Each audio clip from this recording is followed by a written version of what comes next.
Good to see you, everyone. My name is Robbie Howell, and I am here with three fine friends to do a little game. I've given them a prompt in advance, and we're going to see what missions each and all of them have come up with using the same set of prerequisites for those missions. If you wouldn't mind introducing yourselves and a little bit about your history with Enclave, that would be grand. Fire away. Hello, everyone. My name is Jamie. I have been with Enclave since practically the very beginning. I was on the first ever mission of the beta version of the game, so I have been with the game for a very long time, and it is honestly one of my favorite pastimes of my life. Hey, my name is Tomáš, and I have been with Enclave for like 3 or 4 months.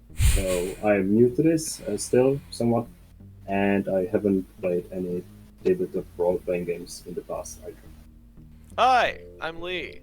I work with Robbie on certain elements of Enclave. I've been playing it for about going on 7 years at this point. So here's the premise of the game. Once again, I have given in advance the same set of prerequisites to all of these fine people, and they are all coming to this with missions ready to discuss. The focus words were the following: 1, safety pin; 2, down, down, down; 3, left it dead; and 4, crisp.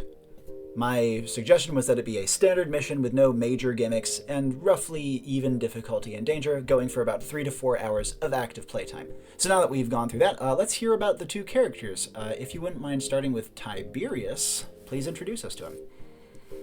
All right. Tiberius Sinclair is a wanderer. He is fairly well-rounded stats-wise, with 2 pluses to luck, 1 plus to intelligence, skill, vigor, and vitality.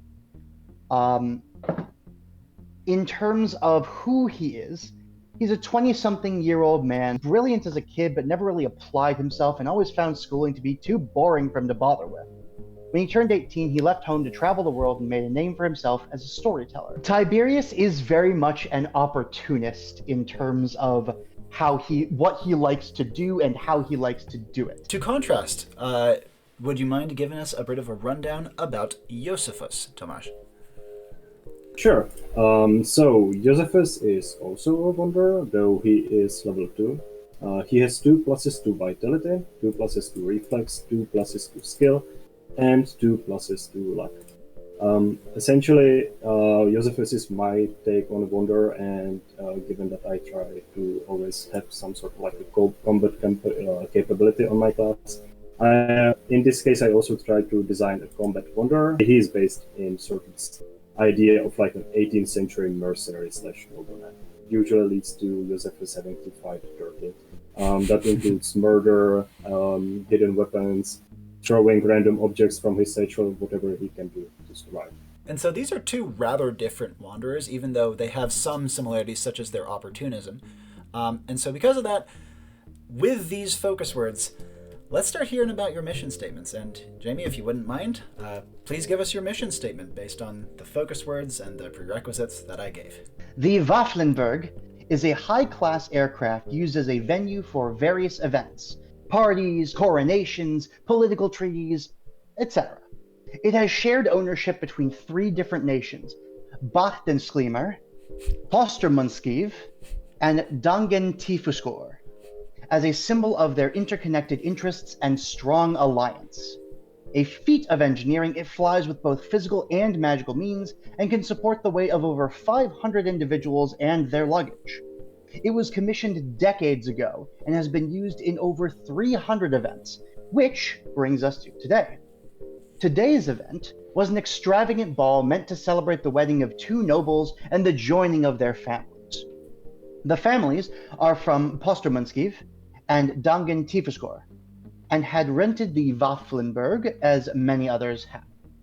Siegfried Schießenstief and Edelweiss Zurlofenschik.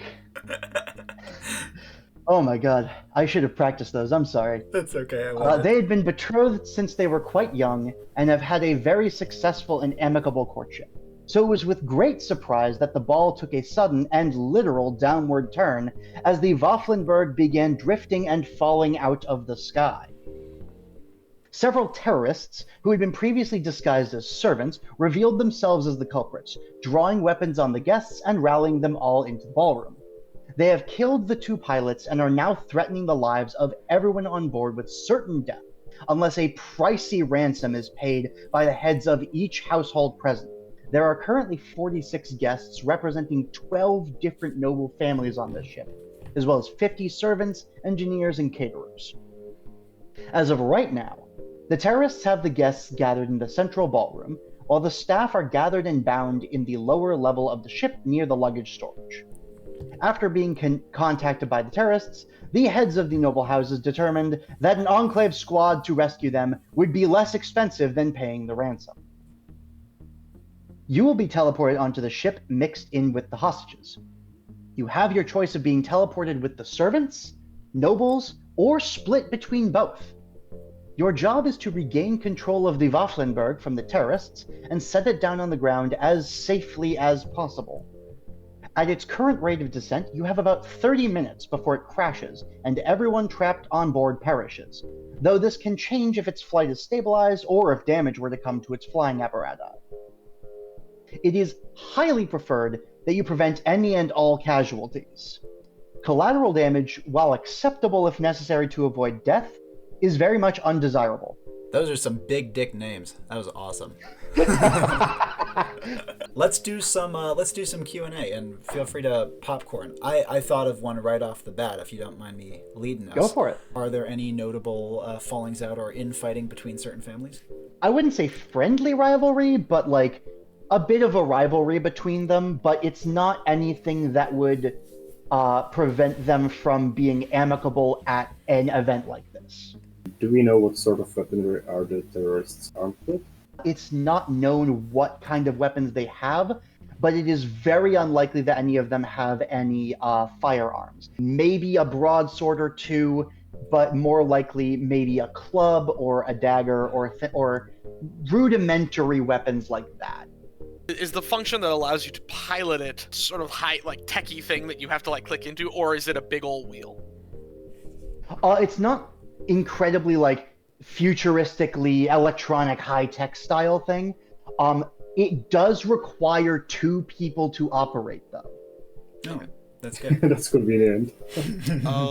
I have another question. Aircraft. My mind defaulted to Zeppelin because of the timeline, but is this actually like a different form of airship besides that? It definitely uses some Zeppelin-like qualities, but like it was mentioned, it also flies with magical means. There's 2 different engines, one on either side of the aircraft. Okay, so it kind of doesn't have wings, but it has like outriggers. That's kind of how I'm envisioning it. Yes. Okay. Kind of. Are there defenses on this vessel? No, they never really built it with the idea in mind that it would be attacked. That's a great set of questions. The last thing I would say from you before we give our final thoughts on this one is, for the focus words, how did you personally incorporate and how did you kind of envision this going? In very short terms, of course. Right. So I actually literally had like a list of, okay, this focus word makes me think this blah, blah, blah. So for down, the first one that made me think of anything was down, down, down. Yeah. Down, down, down makes me think of either, it made me think of either going down like into the ocean or a large thing falling out of the sky. So that was where that came from. Left it dead, that's the pilots. The pilots being killed and then just left dead. It was a pretty straightforward one. Crisp, there is a bit of a secret on this mission. Should the 2 do things in too obvious a way and too slowly, the hijackers might think they would lose the ransom and blow one of the engines, and that's where Crisp comes in. As for Safety Pin, it's a high-class party ship with most people present being in fancy suits and ball gowns. What would you say were the biggest troubles that you had, and what do you think you did particularly well? Honestly, this one did not give me that much trouble.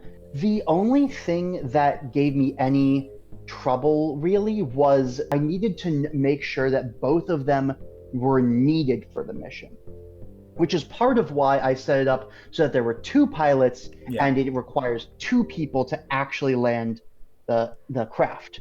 No, I thought that was very elegant. That was one of the parts that I thought stood out most. Well, I am 100% sure where Josephus is getting teleported to. Yeah. I love that for once he may also have some possibility of doing some actual sword fighting or fencing. I love the setting. It seems really interesting, and this seems like a really fun mission. If this mission were to transpire, I would love to see what would happen, like the differences between the houses and how they are getting along, and how being able to leverage their sort of personal squabbles as either distractions or ways to like rally them to my side. Yeah, tons of political potential on this mission, which I think I know that you gravitate to, Lee, but I also love hosting that sort of thing myself. I think my final thoughts would be that I think you have a very compelling setting. I could see it in my head very clearly. I think the names have the perfect combination of like goofy and like elaborate, and they kind of they add to the tone of the mission, because I love missions that can balance light and heavy tones.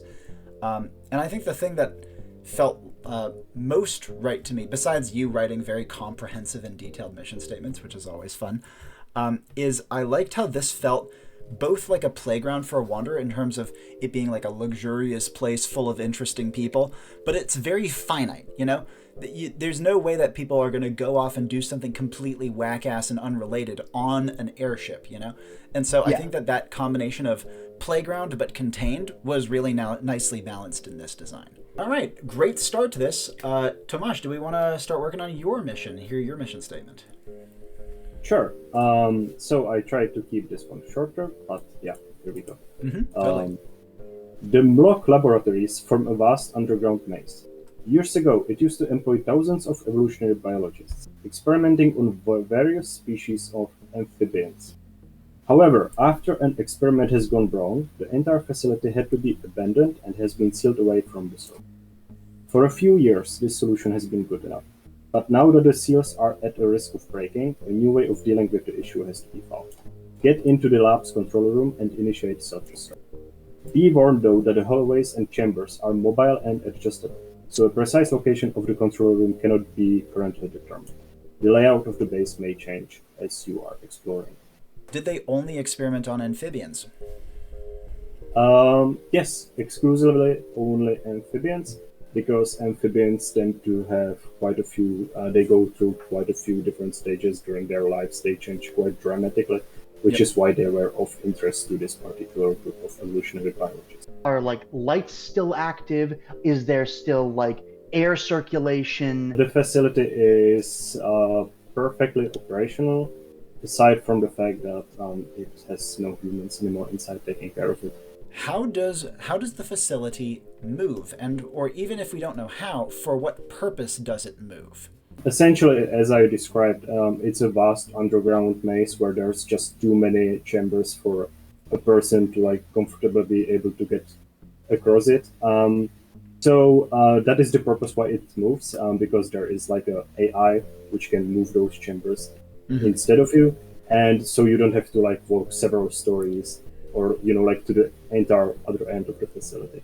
So it's it existed for convenience, though currently it may be acting a bit different than it should be. Do we know what the experiment was or the results of the experiment that went wrong? That was highly secret, and Enclave was not informed. What powers this facility? Magic? Electricity? Almost exclusively just electricity and modern or even more futuristic technology. Jeez, I feel like I could ask like 50 more questions about this one. This is a sick setting. Tomáš, would you mind walking us through your thought process on the focus words and how you were designing around these two specific characters, as well as whatever under the hood we might need to better understand that? Yeah, so I'll start with the focus words, right? Yeah. So the safety thing, that is just the seal, how the facility was sealed away and how that wasn't good enough and it has failed. Down, that seems obvious enough. It's an underground maze, essentially, and you can descend downwards and downwards as you explore it. Left it dead, again, that's how the facility has been abandoned. And crisp, that is what's going to happen after you initiate the self-destruct. I have looked at the character sheet of Tiberius, and what has interested me is that he does have a map, which I haven't Yes. gotten to play around with on like a mission yet. Mhm. So this maze-like structure that is ever-changing should be really interesting to use with a map, in my Oh, yeah. opinion. Yeah. Then of course I love the map.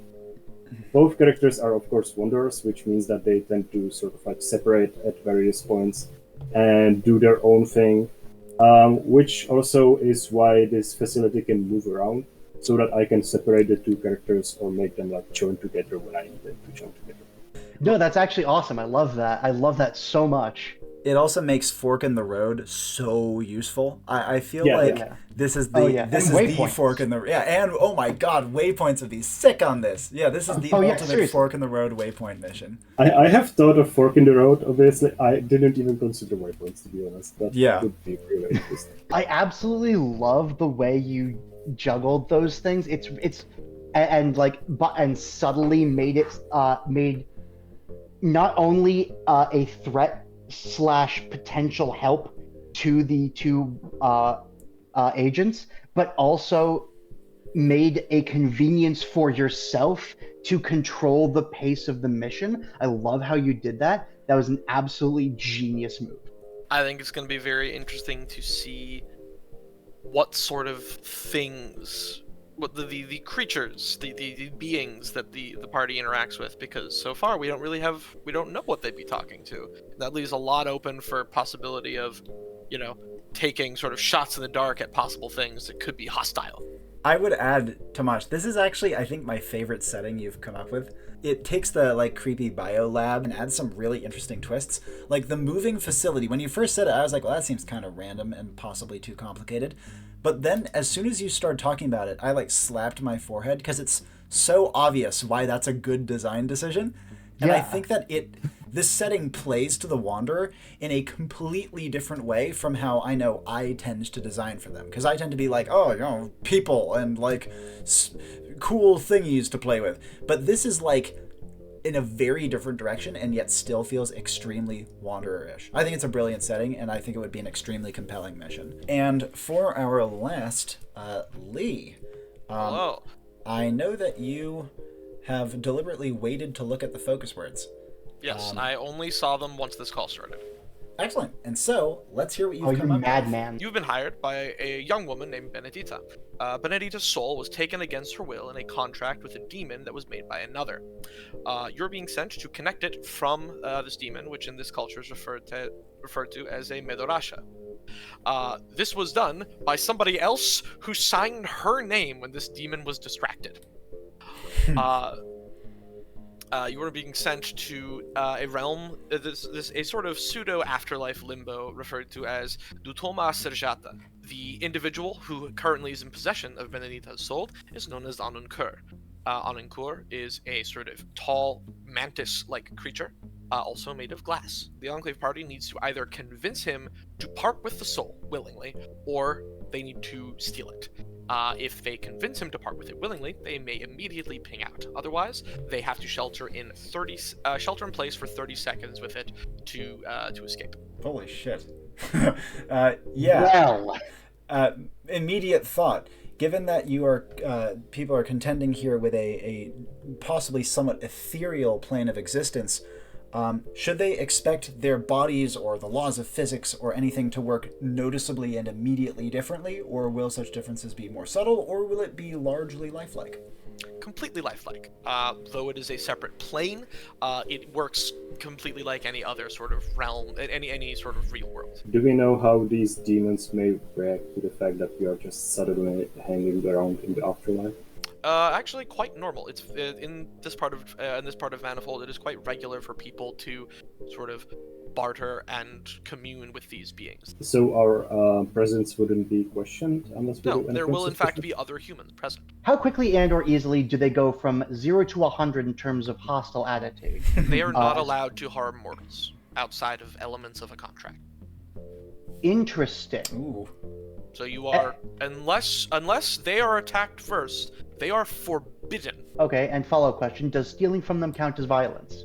No, but they are able to try their damnedest to get something back, especially something that is involved in a contract. Does our target demon know he has been deceived? No. Okay, that's important. How close will the squad be porting into the target, and do they know where he is? They do not know where he is. They will be porting in within a mile radius of him. Okay. He is distinct. He is a large praying mantis made of glass. Right. Yeah. And That seems a bit hard to miss. Yeah.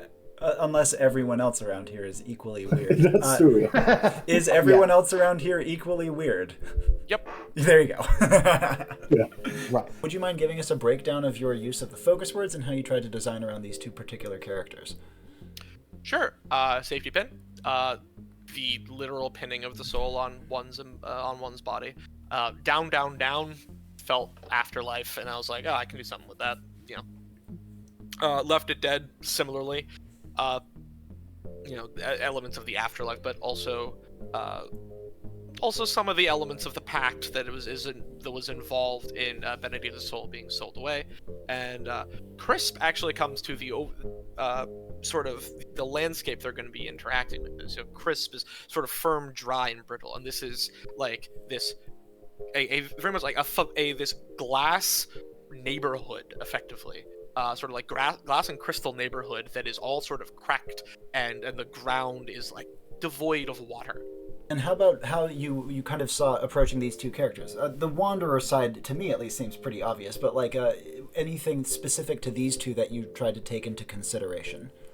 Well, something I observed about the characters themselves is I noted that Josephus is again as a bit more combat focused to some degree. Especially with their fork in the road having an augmentation, being able to sort of while considering an enemy, they can receive a shorter and less intense vision pertaining to their fighting style, weaknesses, similar information.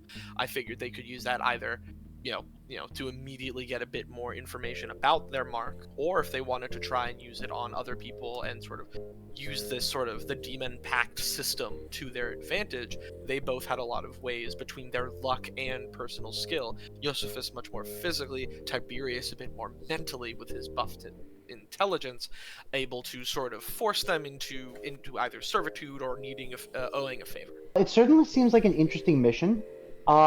It feels like it has a lot of room to explore. I could see a number of ways that I would go about doing this. I love that you considered my bird, because I honestly didn't get to use that in combat yet. So I would love to try. And it's a really, really interesting setting. Very, very different to what we had before. So yeah, seems interesting. I like it. I'd say that your world building is always strong, Lee. This one is particularly vivid. I love the background and the local beliefs that build the world and how different it feels from other afterlives. I love how kind of cosmopolitan it feels. Yeah, for what it's worth, I very much designed it sort of a combination between Brazilian and Romanian sort of aesthetic in what it would end up looking like. Yeah, that is cool. Which is a little bit out there. That is a cool combo, though. It really is. And I think that one of the things that I like about this is that it feels like a perfect, like, Familiar Face and For the Road are both going to be great on this mission. This mission, I think, has some of the most interesting potential for By the Wayside of any setting I've ever heard for a Wanderer. Also, I just realized there's so much possibility to meet someone in the afterlife.